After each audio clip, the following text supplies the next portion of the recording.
Hello my dears, welcome back to my YouTube channel, or welcome to my YouTube channel if you are new here. My name is Egle and I am talking all things fragrance on here, all things olfactive world. Thank you for stopping by and spending your 10-15 minutes of your precious day listening to me, contemplating with me, thinking about scents and this beautiful scented world. Today is such an incredible, beautiful, sunny yet very cold day. We have like minus 17 degrees, but I felt inspired to talk about romantic fragrances. Since the Valentine's Day is approaching, I think it is a very appropriate time to talk about something romantic. Obviously, the way we all perceive what is romantic is different, but to me, romantic fragrance is something that is very flowy. It doesn't have any sharp edges. Definitely not something oudy or leathery, but it's only my opinion. I also find a lot of romantic aura in the first blooms of spring, the freshness of spring. So naturally, some of the scents that I'm going to talk about are going to be floral, yet still beautiful. When I first thought of this romantic fragrances idea, the first fragrance that came into my mind was Musc Noir Rosé from Narciso. I don't know why, but it just feels so feminine, sensual, and romantic. I guess the combination of musk and florals and that juicy, ripe, slightly darker plum, it just works so well. The musk in this is floral and crisp. The tuberose and rose are very feminine, not vintagey leaning, something rather more velvety and sensual. This fragrance also has suede. As I said, leathery, smoky things are not very romantic to me. I think that suede is what actually gives that depth, and it just goes so well with the musk and florals. I don't want to repeat myself, but I find this fragrance in particular as a musk fragrance very sensual, easy to wear, suitable for a date night, but also you can wear this throughout the day.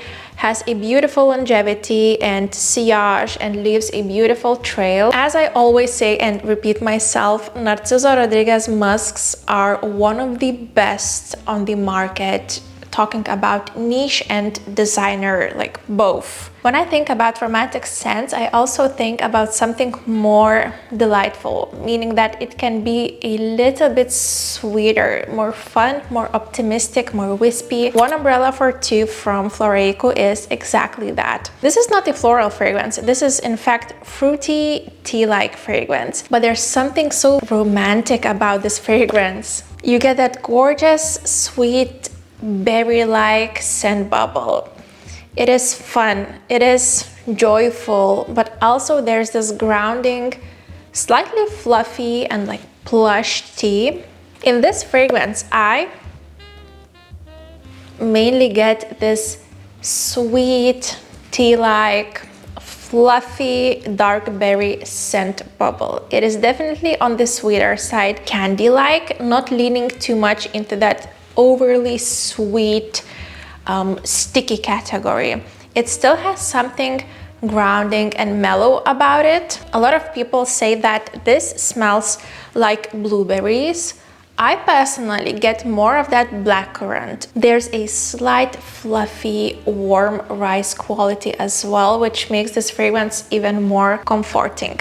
Overall, this is my romantic tea break scent. Pivoine du Malene by Bergamoss. Bergamoss is a Czech, indie, very small perfume brand. This fragrance is named after his daughter. When I first smelled it, I was instantly transported to this flower shop. You know those romantic flower shops from the movies? This is what I imagine exactly. Perhaps because it has that fresh, spring-like grass note. I didn't even look up the notes and I said this smells like satin, like silk, like freshly cut flowers on a beautiful spring day. It in fact has a silk accord, which is to my nose very beautifully and well pronounced. The main flower in this composition is peony. So for all of you peony lovers, this could be something that you would enjoy. It just screams spring. I'm gonna spray it on my hand because it has something that I want to keep sniffing. The opening is very earthy, very strong, very grassy. There's no other way to describe it. It smells like a flower shop. The fragrance that got me in a chokehold is Solar Flare by Ojar. This is the epitome of femininity. It is sparkling and bright because of that mandarin. It is very juicy, opens in a very sparkling mandarin-y way. Not lemony, not bergamotte, in that juicy orange mandarin way. And then my favorite part comes in, which is fluffy, vanilla-y, deeper heliotrope, osmanthus, and honeysuckle. I love honeysuckle. It's a tiny, sweet, white floral that has a lot of nectar when it's blooming, so it's also very juicy and reminds me of romantic spring as well. All of this beauty is then followed by this honeyed, sweet, vanilla-y musk, creating something deeper and more lush in the base. It stays this way throughout the day. My husband loves this. Once I told you the story when I left the house and he was coming back from the city, so we met outside. He called me 1 minute after and said, "Wow, the trail you left outside and inside is incredible. What is that fragrance?" It is very romantic and gorgeous, truly epitome of femininity. Now, one of my favorite releases from Xerjoff, I don't have a full bottle, but I do have a small sample, is Louis 15-17-22 Rosé. This fragrance deserves all the praise. It is so gorgeous, such a gorgeous rosy fragrance. I can't get over it. I sprayed it on my arm today. It is the candied rose to my nose. It has those sweet aspects. I know there's raspberry and once again blackcurrant. The combination of this candied rose and blackcurrant and raspberry and musk gives the most gorgeous, ethereal, feminine aura to me. It is slightly sweet, but it's also comforting. It is slightly fluffy, but it also smells very clean. And you know what came to my mind once I sprayed it?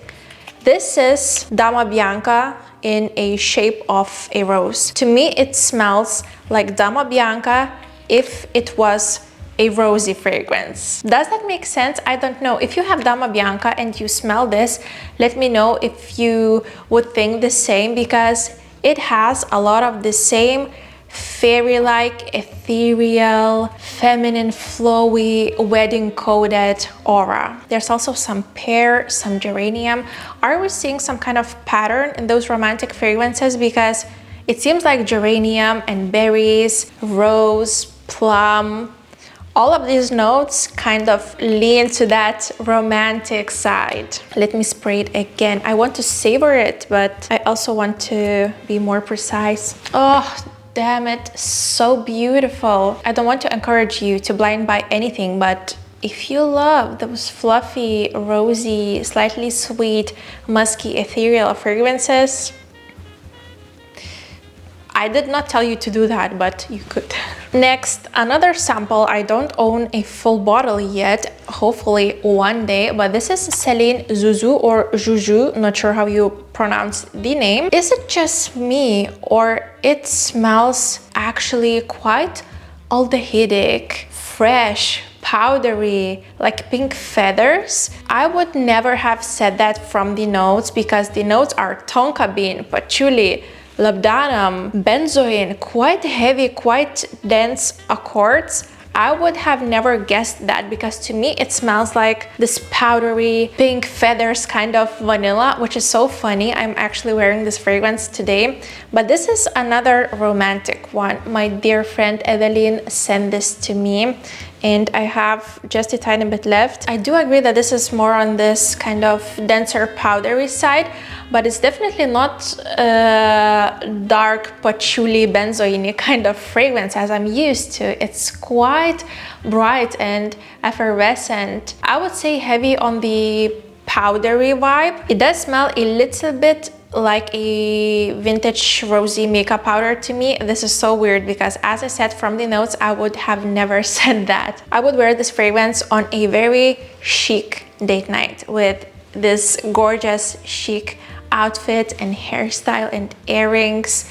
It screams romantic date night. More of a daytime romantic, Ledda 22 Orris. When I first smelled this, it also got me in a chokehold. Such a beautiful pink kind of musk. The pear in this is incredible. It doesn't lean candy yet, it doesn't lean synthetic, it just gives the most effervescent fruity vibe. I think there's ambrette, but ambrette is known for smelling musky, pear-like kind of accord. You also have some white florals like freesia and lily of the valley. Obviously, you have orris fruit. To me, it has the texture of suede. It doesn't smell like suede, but it has that velvety texture. Now, I don't know if name adds to it. I think it does unconsciously, but Kayali, the wedding silk Santal. It is one of those romantic honeyette kind of vanillas, floral honeyette,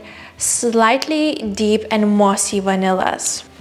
I haven't worn this fragrance in ages because I just have the tiny bottle. It smells quite mature, yet it doesn't lean to that heavy winter, autumn vanilla fragrances side. The white florals, the champagne accord, the fruity nectarine really pulls this fragrance into this sensual, warm, feminine side. I absolutely appreciate and love how the moss, more of those green and earthy notes are pronounced in this fragrance. This is one of the best Kayali fragrances to me. It is very well balanced with those joyful, fruity floral notes and those mossy, earthy, woody accords. I do remember my husband complimenting me on this fragrance as well, but he said it smells like this lush and floral kind of salted caramel vanilla. I do get where he's coming from because the wedding silk Santal has praline, so it has those gourmand notes.